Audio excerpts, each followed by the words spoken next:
really changed Bob? No, the money didn't change Mr. Marley.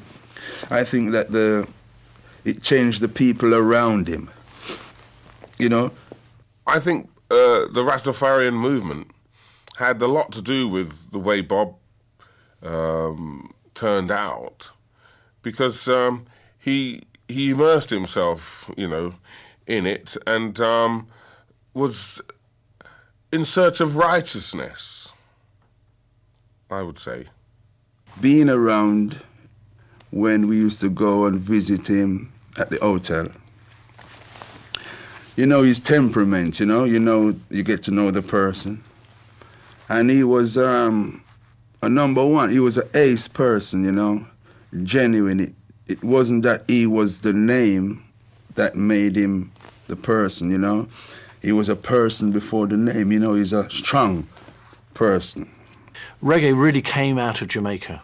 It was really defined, honed, polished and promoted by Bob Marley, who never ever forgot that as long as it was reggae, it still had to be a good song.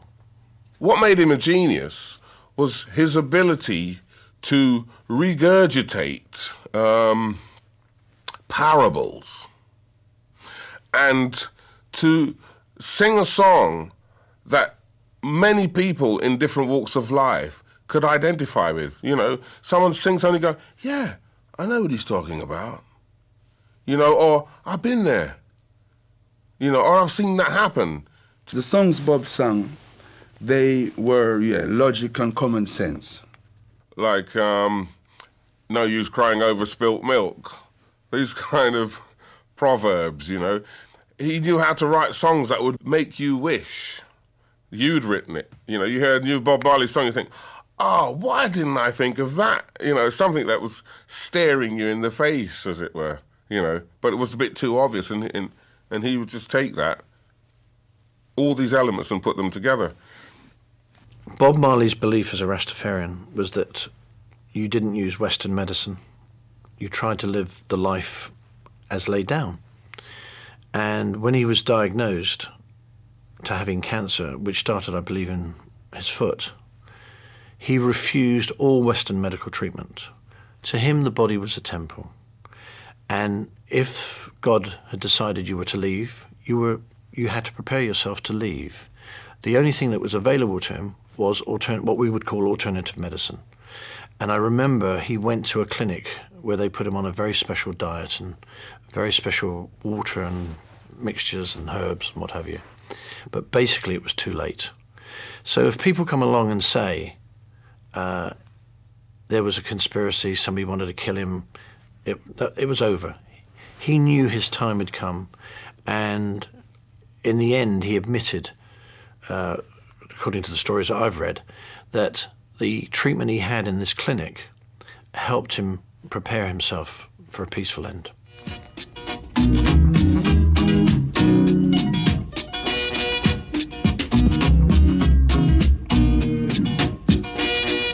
In the early hours of this morning, at British time, the body of Bob Marley was laid to rest in a mausoleum in his birthplace, St Anne's, in the north of Jamaica.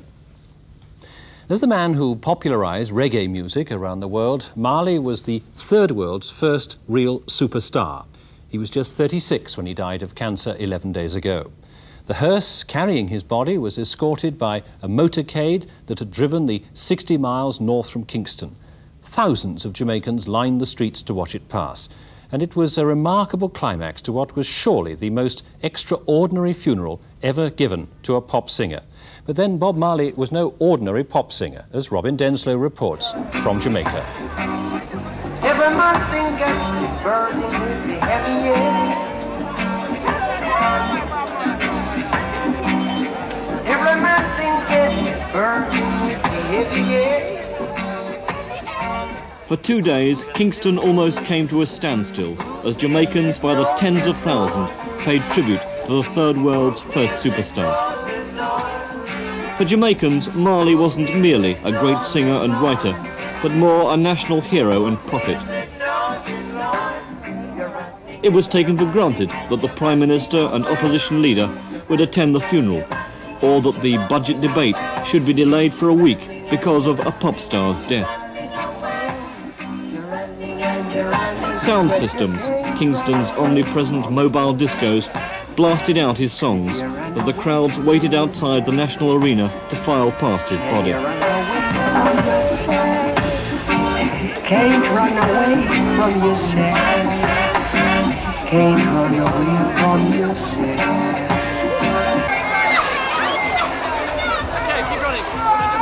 Marley was brought up in Kingston's toughest slums and sang rebel music. He might not have been surprised that there was a little trouble even at his funeral.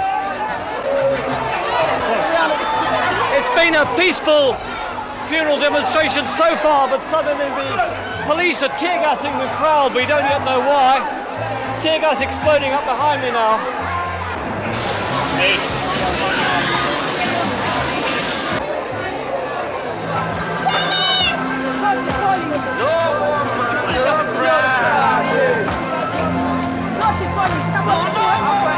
Marley's songs mixed direct, tough or compassionate lyrics with a magnificent gift for melody.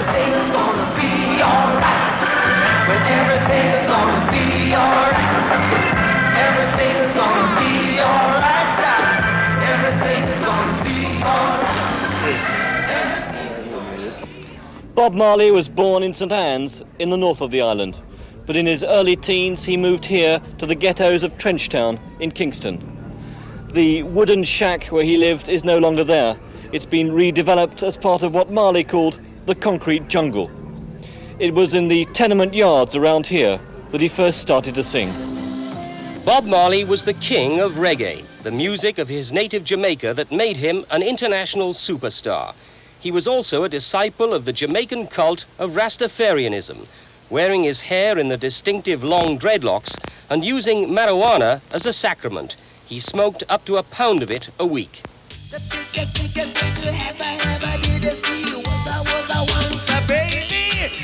Marley took his songs from the ghettos of Trenchtown to the concert halls of New York, London or Tokyo. He was forced to move out of Jamaica after an assassination attempt in December '76, just before he gave a concert that was seen as a sign of support for Michael Manley in the elections.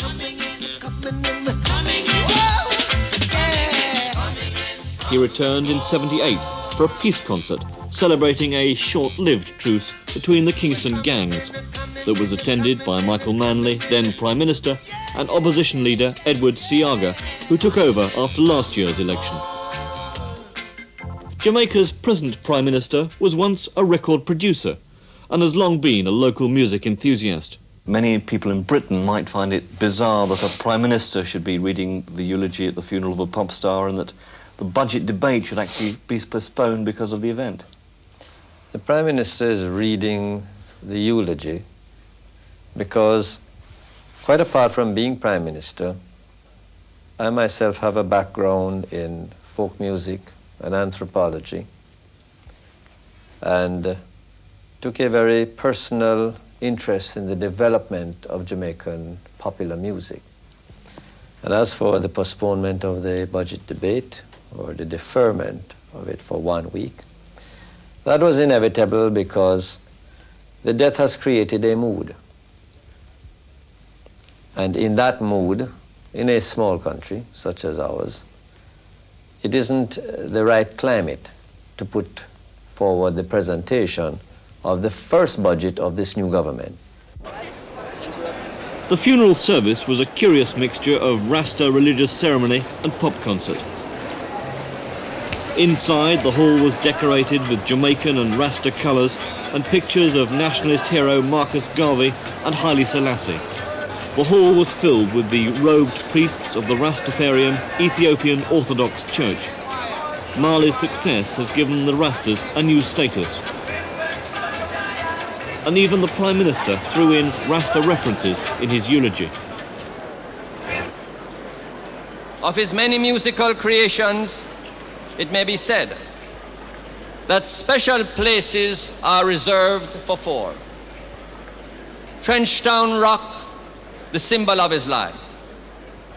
No Woman, No Cry, his comforting hand of compassion. One Love,